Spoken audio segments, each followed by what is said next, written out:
لله نحمده ونستعينه ونستغفره ونؤمن به ونتوكل عليه ونعوذ بالله من شرور أنفسنا ومن سيئات أعمالنا من يهده الله فلا مضل له ومن يضلله فلا هادي له ونشهد أن لا إله إلا الله وحده لا شريك له ونشهد أن سيدنا وسندنا ومولانا وحبيب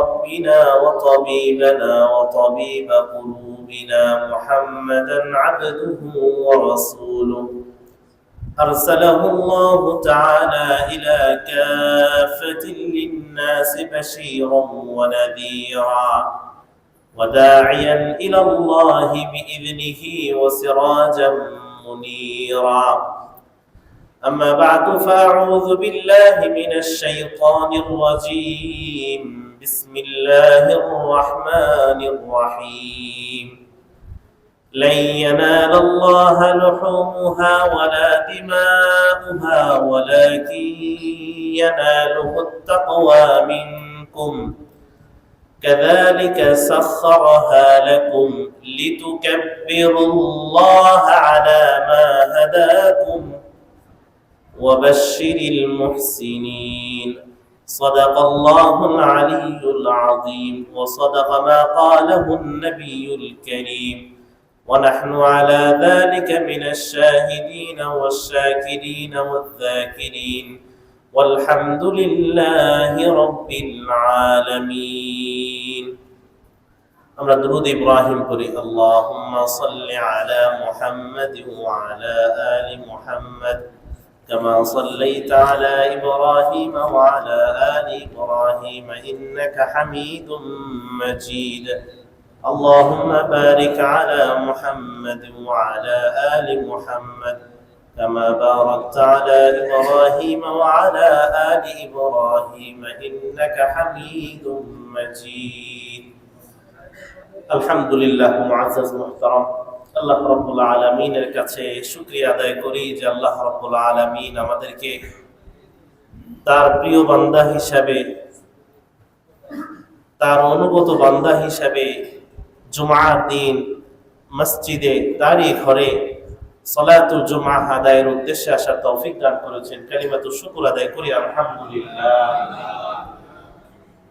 আল্লাহ রাব্বুল আলামিন আমাদেরকে যে সময় দান করেছেন, এই অল্প সময়কে আল্লাহ তাআলা আমাদেরকে আমানত স্বরূপ এবং গনিমত স্বরূপ দিয়েছেন। যে দুনিয়ার জীবনের অল্প সময়, এই অল্প সময়কে যদি আমি সঠিকভাবে কাজে লাগাতে পারি, এই অল্প সময়কে যদি আমি আল্লাহ তাআলার আনুগত্যে ব্যয় করতে পারি, তাহলে আল্লাহ তাআলা আমার জন্য আখিরাতে অসীম সময় রেখেছেন, যে সময়টা আমার জন্য সুখকর হবে, আনন্দজনক হবে। আর যদি এই অল্প সময়, ক্ষণিকের সময়টাকে আমি অবহেলা করি, আল্লাহ রাসূল সাল্লাল্লাহু আলাইহি ওয়াসাল্লাম বলেছেন যে দুটো নিয়ামত, যে নিয়ামতের বিষয়ে তোমরা সবচেয়ে বেশি অবহেলা করো, এর মধ্যে একটা হলো সময় এবং সুস্থতা। তো যদি আমি অবহেলায় কাটিয়ে দিই, আল্লাহ তাআলার আনুগত্য থেকে দূরে সরে যাই, উপরন্তু যদি আল্লাহ তাআলার অবাধ্যতা হয়ে যায়, গুনাহ হয়ে যায়, তাহলে অনন্তকাল আমার জন্য শাস্তির অপেক্ষা করছে। তাই এই সময়ের প্রতি যত্নবান হওয়া এবং আল্লাহ তাআলা যে আমাদের জন্য সময়ে সময়ে বিভিন্ন ইবাদতের কথা বলেছেন, সেই ইবাদত সঠিকভাবে আদায় করার মাধ্যমে আল্লাহ তাআলার আনুগত্য এবং বন্দেগী, নিজের দাসত্ব আল্লাহর সামনে প্রকাশ করা। একে তো ক্ষণিক সময়টা খুবই অল্প, আখিরাতের দিনের তুলনায় দুনিয়ার সময় খুবই অল্প না, সামান্য। আখিরাতের এক মুহূর্ত এই দুনিয়ার সমান নয়, আখিরাতের সময় অনেক অসীম, আখিরাতের তুলনায় দুনিয়ার সময় খুবই সামান্য। তো একে তো সময় খুবই অল্প, তো সময়ের প্রতি যত্নবান হওয়া। আরেকটা হলো যেই সময়ের মধ্যে আল্লাহ তাআলা আমাকে সুস্থতার সাথে যে ইবাদতগুলো পালন করার তৌফিক দিয়েছেন বা দিবেন, সেই ইবাদতকে যথাযথভাবে পালন করা। যে কোনো ইবাদত সেটা কবুল হওয়ার জন্য দুইটা মৌলিক শর্ত লাগে। কয়টা শর্ত? দুইটা মৌলিক শর্ত। যে কোনো ইবাদত, সেটা একটা তাসবিহ হোক অথবা লক্ষ লক্ষ টাকা খরচ করে হজ হোক, তো কোনো কষ্ট ছাড়া আল্লাহু আকবার বলে উঠলেন আপনি, এটাও তো একটা ইবাদত। তো যে কোনো ইবাদত সেটা কবুল হওয়ার জন্য, আল্লাহ তাআলার কাছে গ্রহণযোগ্য হওয়ার জন্য দুইটা মৌলিক শর্ত লাগে। এক, ইখলাসের সাথে সেই ইবাদতটা করা, আল্লাহ তাআলাকে রাজি খুশি করার জন্য করা, অন্য কোনো উদ্দেশ্য না।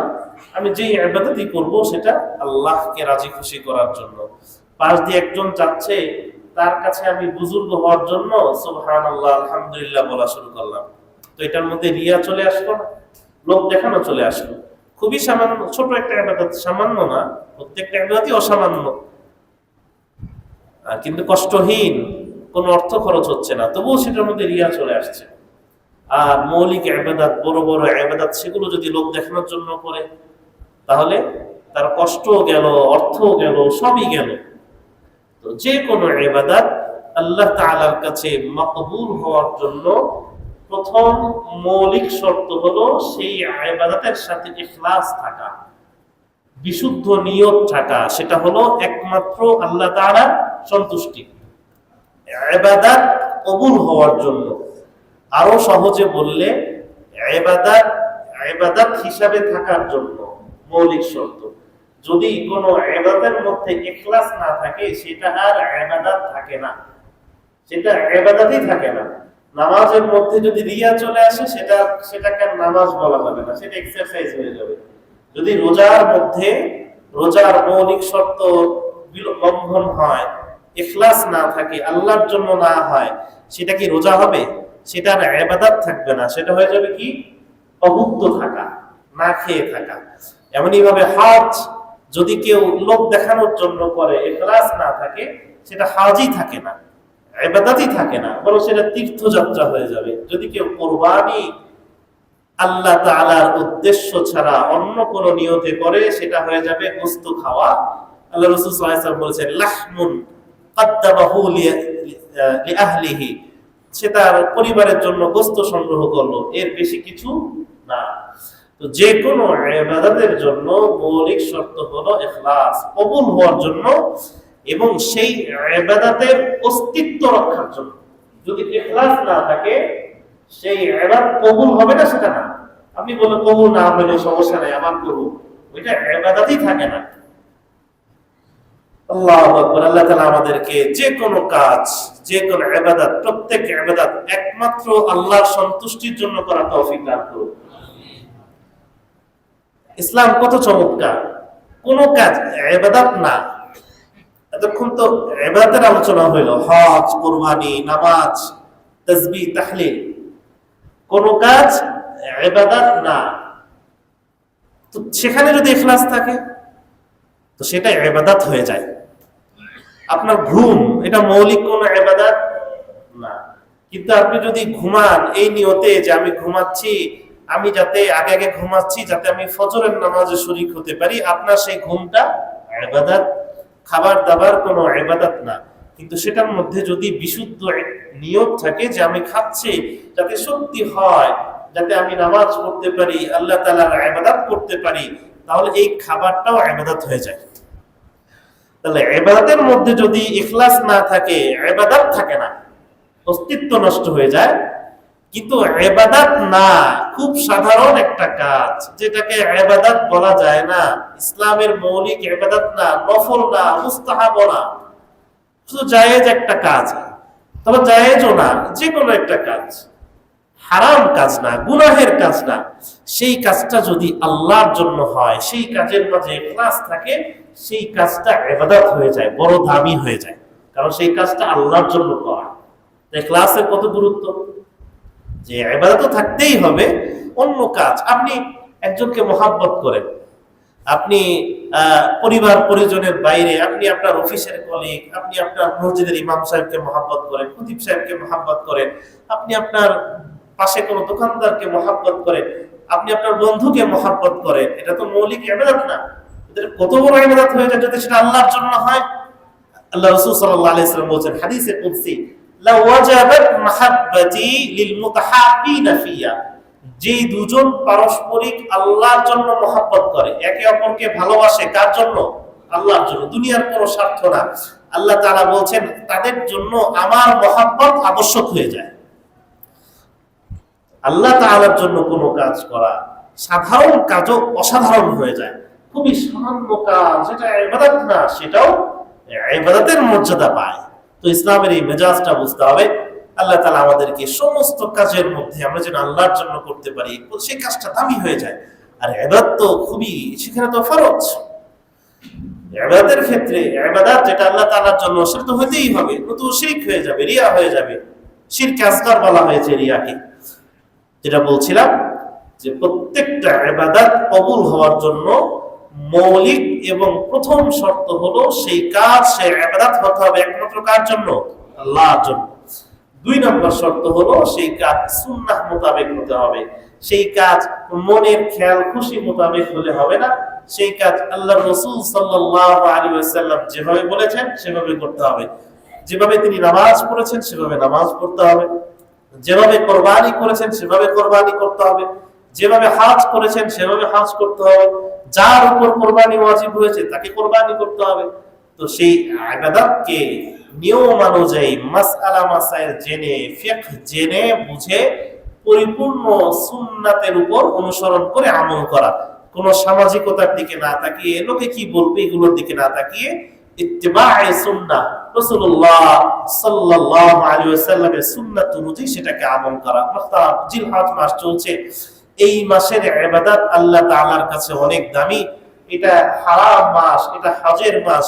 আল্লাহ তাআলা, আল্লাহ রাসূল সাল্লাল্লাহু আলাইহি ওয়াসাল্লাম বলেছেন, হাদিসে আছে, মুসলিম শরীফের হাদিস, তিরমিজি শরীফের হাদিস, মা মিন আইয়ামিন আল আমালুস সালিহু আহাব্বু ইলাল্লাহি তাআলা মিন আইয়ামিন মিন হাযিহিল আইয়াম আই আশরিল হজ।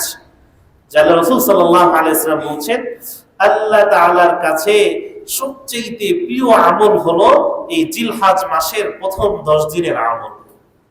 আল্লাহ তাআলার কাছে সবচেয়ে প্রিয় আমল এই জিলহজ মাসের প্রথম 10 দিনের আমল। আল্লাহ রাসূল সাল্লাল্লাহু আলাইহি ওয়াসাল্লাম বলছেন, আরো বলছেন যে ইন্না আ'যামাল আইয়াম ইনদাল্লাহি তাআলা আইয়ামুল আশর। এই জিলহজ মাসে যে 10 দিন চলছে এখন, এটা আল্লাহ তাআলার কাছে এই দিনগুলো অনেক দামি, অনেক বড়, আযম। আল্লাহ রাসূল সাল্লাল্লাহু আলাইহি ওয়াসাল্লাম বিদায় হজের ভাষণে বলছেন যে আল্লাহ জেনে রাখো, ইন্না আহরামাল আইয়াম, আল্লাহ তাআলার কাছে সবচেয়ে সম্মানিত দিন হলো ইয়াউমুকুম হাদা, আই ইয়াউমুন নাহর, কুরবানির দিন। একে তো জিলহজ মাসের প্রথম 10 দিন অনেক ফজিলতপূর্ণ, আল্লাহ তাআলার কাছে প্রিয়। এই প্রথম 10 দিনের মধ্যে আবার 10ম দিন কোরবানির দিন, ইয়াউমুন নাহর বলা হয় যেটাকে, কোরবানির দিন, এই দিন আবার আল্লাহ তাআলার কাছে এক্সট্রা প্রিয়, বিশেষভাবে প্রিয়। 10 দিন তো প্রিয়ই, এর থেকে আবার 10ম দিনটা আল্লাহ তাআলার কাছে বেশি প্রিয়। যে আলা ইন্না আহরামাল আইয়াম ইনদাল্লাহি ইয়াউমুকুম হাদা, রাসূল সাল্লাল্লাহু আলাইহি ওয়াসাল্লাম বলেন আল্লাহ তাআলার কাছে এই দিন ইয়াউমুন নাহর, কোরবানির দিন। একটা কোরবানির ফজিলত তো আছেই, ওই দিনটাই আল্লাহ তাআলার কাছে, ওই দিনের যে কোনো আমল আল্লাহ তাআলার কাছে অনেক বেশি প্রিয়। ওই দিনে বেশি বেশি তাসবিহ করা, বেশি বেশি তাহলিল, আল্লাহ তাআলার বরত্ব প্রকাশ করা, যে কোনো নেক আমল করা। শুধু কোরবানি ওই দিনের সর্বশ্রেষ্ঠ আমল, কিন্তু ওই পুরো দিনটাই এই জিলহজ মাসের প্রথম 10 দিন, বিশেষত 10ম দিন আযমুল আইয়াম বলা হয়েছে, যে আল্লাহ তাআলার কাছে এটা বিরাট দিন। আহরামুল আইয়াম, আল্লাহ তাআলার কাছে সবচাইতে সম্মানিত দিন। আল্লাহ রাসূল সাল্লাল্লাহু আলাইহি ওয়াসাল্লাম বলেন যে মা আমিলা আদামিয়ুন মিন আমালিন ইয়াওমান নাহরি আহাব্বু ইলা আল্লাহ তাআলা মিন ইহরাকিদ দামি ইন্নাহু লা ইয়াতি ইয়াওমাল কিয়ামাহ বিআশআরিহা ওয়া আসলাফিহা ওয়া কুরুনিহা ওয়া ইন্নাদ দামা লা ইয়াতারু মিন আল্লাহ বিমাকানিন ক্বাবলা আন ইয়াকা মিনাল আরদি ফাতিবু বিহা নাফসা। আল্লাহ রাসূল সাল্লাল্লাহু আলাইহি ওয়াসাল্লাম বলেন যে জিলহজ মাসের 10ম দিন ইয়াউমুন নাহর, এটা তো আল্লাহ তাআলার কাছে সবচেয়ে দামি। তো এই দিন বান্দা যত কাজ করে, যত নেক আমল করে, ফজরের নামাজ পড়ে, জোহরের নামাজ পড়ে, এর মাঝে সে কোরবানি করে, আসরের নামাজ পড়ে, তাসবিহ পড়ে, তাহলিল পড়ে, নফল নামাজ পড়ে, সাদাকা করে, যে জিলহাজ মাসের 10ম দিন ইয়াউমুন নাহার সে যত আমল করে এর মধ্যে আল্লাহ তাআলার কাছে সবচেয়ে প্রিয় আমল হলো, সবচেয়ে পছন্দনীয় আমল হলো ইহরাকুদ দাম, রক্ত প্রবাহিত করা, কোরবানি করা। এটা আল্লাহ তাআলার কাছে জিলহাজ মাসের 10ম দিনের অন্য সকল আমল থেকে সবচেয়ে প্রিয় আমল। কেন? ইন্নাহু লায়াতি, সে যে পশু জন্তু কোরবানি করছে, সেই পশু কিয়ামতের দিন সে আসবে, তার শিং সহ, তার পশম সহ, তার নখ সহ, এই সব কিছু সহ সে হাসরের ময়দানে উপস্থিত হবে। সে তার কোরবানি দাতার ব্যাপারে সাক্ষ্য দিবে যে আমাকে সে আল্লাহর জন্য কোরবানি করেছে, সুপারিশ করবে। এবং আল্লাহ রাসূল সাল্লাল্লাহু আলাইহি ওয়াসাল্লাম বলেছেন যে আমার বান্দা যে কোরবানি করে, আল্লাহ তাআলার বান্দা যে কোরবানি করে, সে কোরবানির রক্ত জমিনে পৌঁছার আগে লা ইয়াকউ মিনাল্লাহি বিমাকানিন ক্বাবলা ইয়াকআ মিনাল আরদ, রক্ত জমিনে পৌঁছার আগে আল্লাহ তাআলার দরবারে সেটা মকবুল হয়ে যায়, আল্লাহ তাআলার দরবারে সেটা পৌঁছে যায়, সে সওয়াব আল্লাহ তাআলা তাকে দিয়ে দেন রক্ত জমিনে পড়ার আগে। ফাতিবু বিহা নাফসা, এই হাদিসের শেষে আল্লাহ রাসূল সাল্লাল্লাহু আলাইহি ওয়াসাল্লাম বলেন যে ফাতিবু বিহা নাফসা, সুতরাং এটাকে অনেক ভালোভাবে গ্রহণ করো, এটাকে সন্তুষ্ট চিত্তে আদায় করো। ফাতিবু বিহা নাফসা, তোমার মনে যেন কোনো সংকট না থাকে, মনে যেন কোনো দুঃখ কষ্ট না থাকে, মনে যেন কোনো আফসোস না থাকে, আমি আল্লাহ তাআলার জন্য কোরবানি করছি, আল্লাহ তাআলার জন্য বিলিয়ে দিচ্ছি, এই কাজে যেন মনের মধ্যে কোনো ধরনের দ্বিধা সংকোচ বোধ না থাকে, একদম সন্তুষ্ট চিত্তে আল্লাহ তাআলার জন্য কোরবানি করা। আল্লাহ রাসূল সাল্লাল্লাহু আলাইহি ওয়াসাল্লামের সাহাবীরা জিজ্ঞাসা করলেন, ক্বালা আসহাবু রাসূলিল্লাহ মা হাদিহিল আদাহি, এই আদাহি ঈদুল আজহা কি জিনিস? আল্লাহ রাসূল সাল্লাল্লাহু আলাইহি ওয়াসাল্লাম বলেন, উমিরতু ইয়াউমিল আযহা জাআলাহুল্লাহু হাযা ঈদান, এই দিনকে আল্লাহ তাআলা আমাদের জন্য ঈদ হিসাবে, আনন্দের দিন হিসাবে, হাযা আকলিন, হাযা ইয়াউমু আকলিন ওয়া শুরবিন, আল্লাহ রাসূল সাল্লাল্লাহু আলাইহি ওয়াসাল্লাম বলেন এটা আনন্দের দিন, এটা খাবার পানাহারের দিন, এই দিন রোজা রাখা নিষেধ, এই দিনকে আল্লাহ তাআলা ঈদ হিসাবে ঘোষণা করেছেন। তো সাহাবায়ে কেরাম জিজ্ঞাসা করলেন এটা কি? মা হাদিহিল আদাহি, قال আল্লাহ রাসূল সাল্লাল্লাহু আলাইহি ওয়াসাল্লাম বললেন সুন্নাতু আবিকুম ইব্রাহিম, এই দিনটা হলো তোমাদের পিতা, মুসলিম জাতির পিতা ইব্রাহিম আলাইহিস সালামের সুন্নাহ। সাহাবায়ে কেরাম আবার জিজ্ঞাসা করলেন ফামা লানা ফিহা, এই কুরবানিতে আমাদের কি ফায়দা? তো রাসূলুল্লাহ সাল্লাল্লাহু আলাইহি ওয়াসাল্লাম বললেন লিকুল্লি শাআরাতিন হাসানাতুন, প্রত্যেক পশমের বিনিময়ে আল্লাহ তাআলা একটি করে নেকি দান করবেন। তো সাহাবায়ে কেরাম আরো স্পষ্ট হওয়ার জন্য জিজ্ঞাসা করলেন ফাসুফু ইয়া রাসূলুল্লাহ, কিছু প্রাণী তো আছে ওটা পশম নির্ভর, ওটা পশমই পশু, ওটা তো পশম গণনা করা সম্ভব না, যেমন ভেড়া, উটের পশম হয়তো একটু ফাঁকা ফাঁকা, গরু মহিষ, কিন্তু ভেড়ার পশম তো এগুলো তো একদম মিশে থাকে একটার সাথে। ফাসুফু ইয়া রাসূলুল্লাহ, তো রাসূলুল্লাহ সাল্লাল্লাহু আলাইহি ওয়াসাল্লাম বললেন লিকুল্লি সুফিন মিনাশ শাআরাতি হাসানাতুন, যেগুলো পশমই পশু এগুলোরও আমরা গণনা করতে না পারলেও আল্লাহ তাআলা তো গণনা করতে পারেন। যে ফাসুফ, ওই সেই প্রত্যেকটা মিশে থাকা যে পশম, সেই প্রত্যেকটা পশমের জন্য আল্লাহ তাআলা একটি করে নেকি দান করবেন। আল্লাহ রাসূল সাল্লাল্লাহু আলাইহি ওয়াসাল্লাম নিজ হাতে কিছু কিছু আমল, যেটা মনে হয় যে এটা অন্য কেউ আদায় করলে হয়ে যায়, আল্লাহ রাসূল সাল্লাল্লাহু আলাইহি ওয়াসাল্লাম উম্মাহকে উৎসাহ দেওয়ার জন্য, যেহেতু এটা ইসলামের একটি শায়ের, অন্যতম নিদর্শন কোরবানি, আল্লাহ রাসূল সাল্লাল্লাহু আলাইহি ওয়াসাল্লাম নিজে কোরবানি করেছেন, নিজে কোরবানিতে শরীক হয়েছেন, এবং তিনি দাহা রাসূলুল্লাহ সাল্লাল্লাহু আলাইহি ওয়াসাল্লাম, হাদিসে আসছে আম্মা জান আয়েশা রাদিয়াল্লাহু তাআলা আনহা থেকে বর্ণিত যে বিকাবশাইন আমলাহাইন আকরানাইন, তার সামনে দুটো শিংওয়ালা সাদা কালো ভেড়া আনা হলো, যাবাহাহুমা বিয়াদিহি, যে রাসূলুল্লাহ সাল্লাল্লাহু আলাইহি ওয়াসাল্লাম নিজ হাতে কোরবানি করেছেন, ওয়াসাম্মা ওয়া কাব্বারা, বিসমিল্লাহ বলেছেন এবং আল্লাহ তাআলার বরত্ব ঘোষণা করেছেন, তাকবীর বলেছেন, আল্লাহু আকবার বলেছেন। তো এটা রাসূলুল্লাহ সাল্লাল্লাহু আলাইহি ওয়াসাল্লামের কওলি সুন্নাহ, আমলি সুন্নাহ, এজন্য এটা ওয়াজিব। কুরবানি ইসলামের একটা শায়ের। আল্লাহ তাআলা যেমন মসজিদুল হারামকে, কাবা শরীফকে ইসলামের নিদর্শন হিসাবে। নিদর্শন বলতে কি বোঝায়? যেটা ইসলামের প্রতিনিধিত্ব করে, যেটা আল্লাহ তাআলার প্রতিনিধিত্ব করে, শাআইরুল্লাহ, যে আল্লাহ তাআলার নিদর্শন, বিশেষ নিদর্শন। কাবাকে আল্লাহ তাআলা ইসলামের নিদর্শন বলেছেন, সাফা মারওয়াকে ইসলামের নিদর্শন বলেছেন। একইভাবে এই ওয়াল বুদনা জাআলনাহা লাকুম মিন শাআইরিল্লাহ, সূরাতুল হজ্জ, আল্লাহ তাআলা এই কুরবানির জন্তুকে আল্লাহ তাআলা শাআইরিল্লাহ, আল্লাহ তাআলার নিদর্শন বলেছেন, যেটা আল্লাহ তাআলার